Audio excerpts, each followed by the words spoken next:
Hello everyone. Today we are starting our second chapter polynomials of class 10, and before we move on to our definition of polynomials, let's first discuss what an algebraic expression is. Now, what is an algebraic expression? It is a combination of constants, variables and operators. Now, what are these constants? Constants are the numbers 1, 2, 3, etc. And what are the variables? It can be any alphabets X, Y, Z, A, B, C and goes on. And what are the operators? They are plus, minus, product and division. So a combination of all these three, you call it as an algebraic expression. So this is the definition which I have written here. A combination of constants 1, 2, 3, etc. and the variables A, B, C, etc. and the operators like plus, minus, product and division is called the algebraic expression. Now let us discuss some examples. The first example, which is x plus 3. Isn't this an algebraic expression? Yes, because it is a combination of a variable, a constant and an operator. Similarly, second one is root x minus 3. Again, this is an algebraic expression. Third example, 1 by x plus 1. Again, this is an algebraic expression, as these are the combinations of variable, constants and operators. Now, let us see which all among these three examples are polynomials. So what is a polynomial? A polynomial is an algebraic expression where the exponents of the variables are always a whole number. So here, which all are the polynomials? Our first example is x plus 3. This is a polynomial. Why? Because the exponent of the variable. What is the exponent of the variable? I mean the power of the variable. It is 1, which is a whole number, and so we call it as a polynomial. But what about the second one? Here, the exponent of this variable is 1 by 2, which is not a whole number. So it is not a polynomial.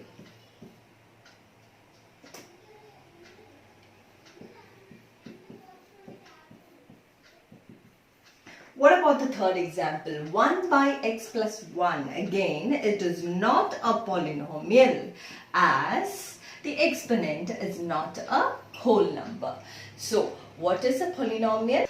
Polynomials are algebraic expression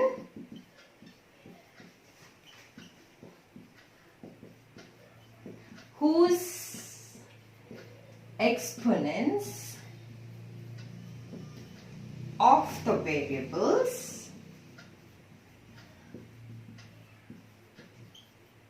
are whole numbers.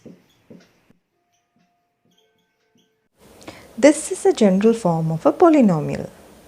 Next is the degree of polynomial. How can you define a degree of a polynomial? The highest power of the variable in p of x is called the degree of the polynomial. So to find out the degree of polynomial, what should you do? You should find out the highest power of the given variable in the given polynomial. So let's move on to the example so that it will be more clear. First example is p of x is equal to x plus 7. Which is the variable here? X. And what is the highest power of x? It is 1. So what is the degree of this polynomial? Degree is 1. And such polynomials whose degree is 1, you call it as linear polynomial.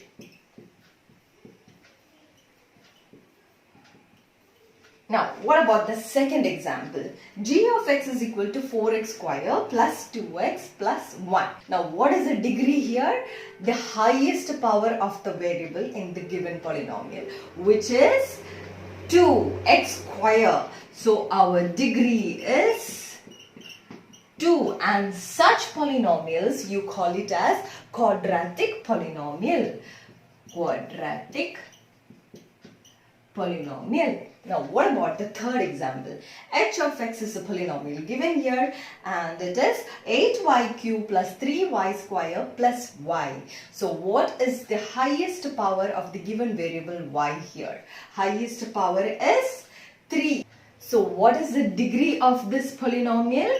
Degree is 3, and such polynomials you call it as the cubic polynomial. Cubic polynomial. So how can we represent a linear polynomial in general? We represent a linear polynomial as ax plus b, where a is not equal to 0 and a comma b are real numbers. So, same way, in general, how do you represent a quadratic polynomial? A quadratic polynomial is represented as ax square plus bx plus c, where a is not equal to 0 and a comma b comma c are real numbers. So then how can you represent a cubic polynomial? In general, you represent a cubic polynomial as ax cube plus bx square plus cx plus d, where a is not equal to 0 and a, b, c, d are real numbers. So these are the general form of the different polynomials. So now let's move on to the zeros of polynomials. So how can you explain the zero of a polynomial? Let's consider an example.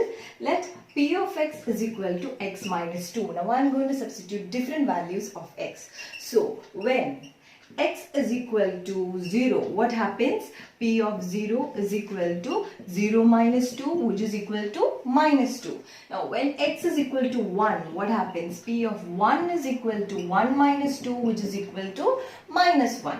Again, when x is equal to 2, what happens? P of 2 is equal to 2 minus 2, which is equal to 0. So when I substituted the value of x is equal to 2, I got P of 2 is equal to 0. So a 0 is that value of the variable x, which when substituted in the given polynomial, you get the value 0. So how can you define 0 of a polynomial?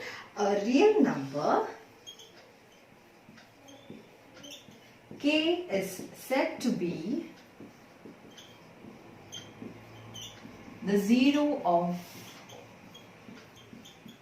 a polynomial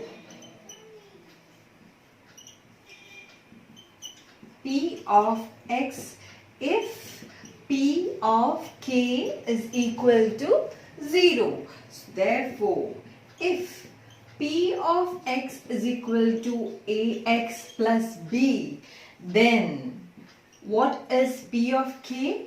P of k is equal to ak plus b is equal to 0. How did you get 0 here? Because k is the 0 of the given polynomial. P of x is equal to ax plus b. So this implies ak is equal to minus b, which implies k is equal to minus b by a. Now what is this b and a from the given polynomial?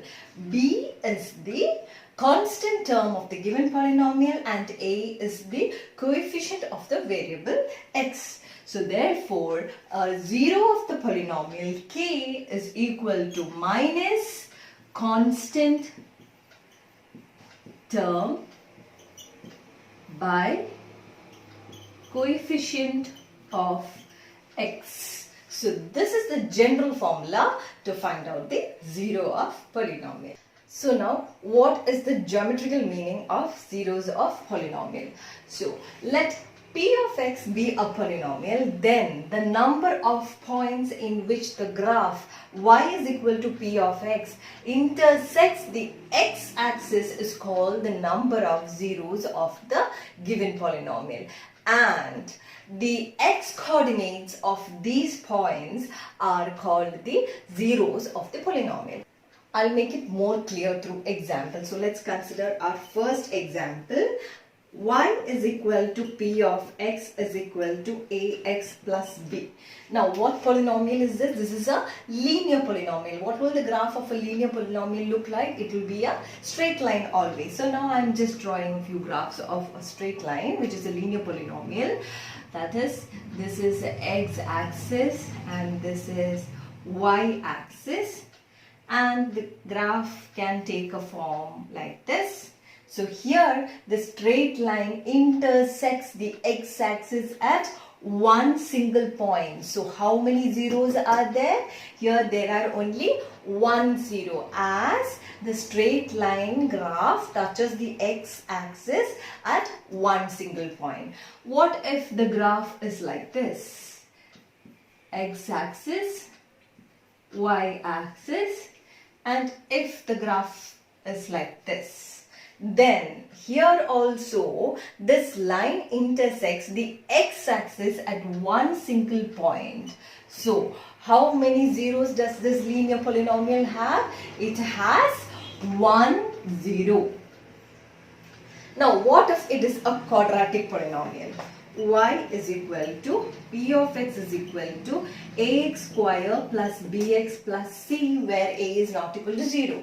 Now how will the quadratic polynomial graph look like? It is always a parabolic form. So I'm just drawing a few parabolas. So suppose this is x-axis and this is a y-axis, and my parabola is like this. Then this parabola intersects the x-axis at one single point. So this has how many zeros? 1 0. Now what if the graph is like this? X-axis, y-axis, and if my graph is like this, then it touches the x-axis at two different points. And so how many zeros does this have? This has 2 zeros. So a quadratic polynomial will have a maximum of 2 zeros. So what if we are considering a cubic polynomial? It will have a maximum of 3 zeros. So how can you generalize the zeros? So in general, a polynomial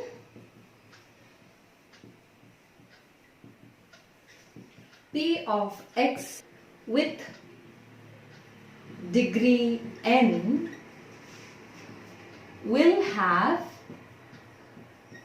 its graph intersecting the x-axis at maximum number of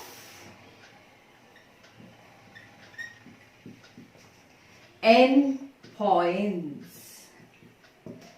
So how can you say a polynomial of degree n will have a maximum of n zeros? So this is enough for the introduction for the chapter of polynomials. So now let's move on to our first exercise, which is exercise 2.1. So this is the first question of our exercise 2.1. And that is, the graphs of y is equal to p of x are given in the figure below for some polynomials p of x. Find the number of zeros of p of x in each case. And this is the graph for the first case. In this graph, the straight line intersects the y-axis. It doesn't intersect the x-axis. So how many zeros are there? Does it have any zeros? No. So here the answer is no zeros, as it doesn't intersect the x-axis. Now what about this case 2? This graph intersects the x-axis at one single point. So how many zeros are there for this graph? 1 0. So the answer is 1 0.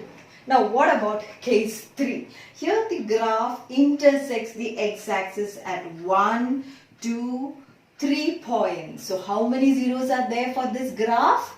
Here it is 3 zeros. So our answer is that this polynomial has 3 zeros. Now what about the fourth case?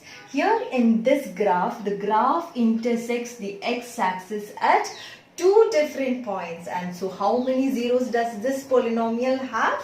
This polynomial has 2 zeros. So now let's move on to our next case, which is a fifth case. So this is our fifth case. In this graph, at how many points does this graph intersect the x-axis?